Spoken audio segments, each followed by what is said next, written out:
Bonjour à tous et à toutes, c'est Paul Dame pour vous présenter un nouveau numéro de Sapin en Sucette. Et donc, on va continuer sur le somnambulisme, mais on va voir du côté expérimental, si je puis dire, puisque le somnambulisme est un énorme point d'interrogation pour moi. Je serais bien intéressé par le fait que la personne somnambule et arrive à faire des actes physiques et donc lesquels peut-être pourrait-elle supporter des exercices musculatoires qui nous paraîtraient anormalement complexes. Par exemple, soulever une charge très importante. Mais pour qu'elle le fasse déjà, il faudrait pouvoir accompagner ces mouvements afin que la personne en question puisse trouver le l'alter en question, si c'est une alternative, puisqu'elle pourrait peut-être utiliser des kettlebells. Euh, des- oui, bon, bah, toujours est-il que peut-être pourrait-elle arriver à faire des exercices qui, dans la réalité, ne sont, enfin, durant la phase d'éveil de la personne, ne sont pas possibles. Peut-être que même elle pourrait arriver à des résultats physiques, mentaux, que sais-je, qui pourraient dépasser notre imagination ou au contraire pourrait annihiler notre façon de penser. Peut-être pourrait-elle arriver à des résultats aussi face à des animaux. Peut-être pourrait-elle supporter le contact ou la présence d'animaux alors que en phase d'éveil, elle ne pourrait pas.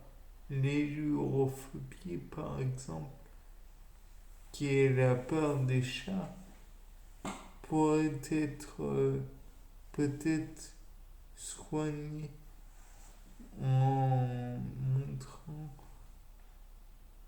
le côté inoffensif d'un chat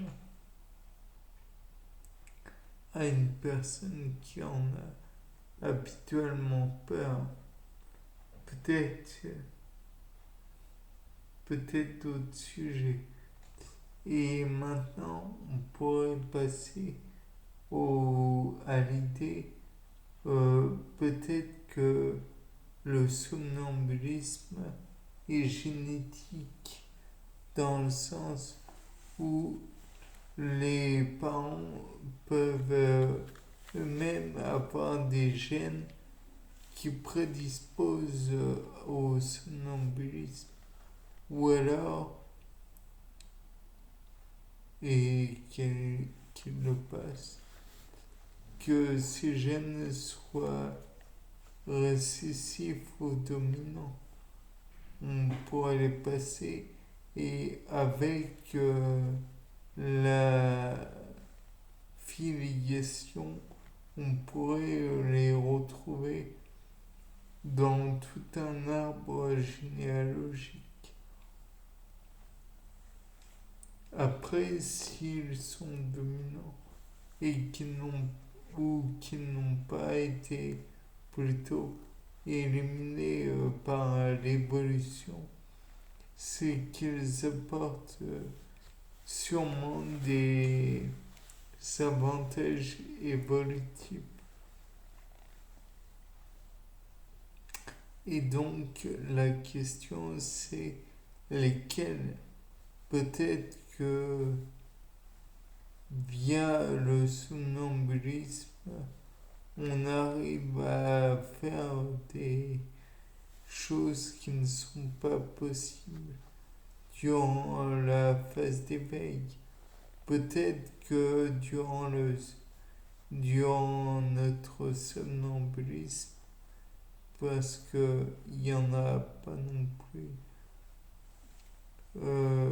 partout, il y en a de 15 à 30% chez...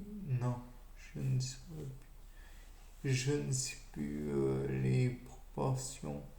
Néanmoins, je me rappelle que les enfants sont plus souvent somnambules que les parents. Peut-être est-ce un gène qui n'est pas sauvegardé durant la maturité. Peut-être est-ce un gène même qui n'a d'utilité que pour l'enfant. Peut-être que celui-ci pourrait même être dérangeant pour l'adulte. Peut-être que celui-ci pourrait être transmis à des bactéries. Encore une fois, ces pauvres bactéries et les rendre, comment dire, actives à longueur de temps, sans qu'il y ait de phase d'arrêt. Néanmoins, on le sait très bien, si il est possible qu'une bactérie fasse une activité, au bout d'un moment, avec les mitoses successives, il y a érosion des chromosomes et à la fin, les chromosomes sont réduits et même détruits. Donc, il est préférable que la bactérie soit active qu'une partie du temps. Bien, c'était Paul Dame pour un nouveau Sapin en sucette. Au revoir.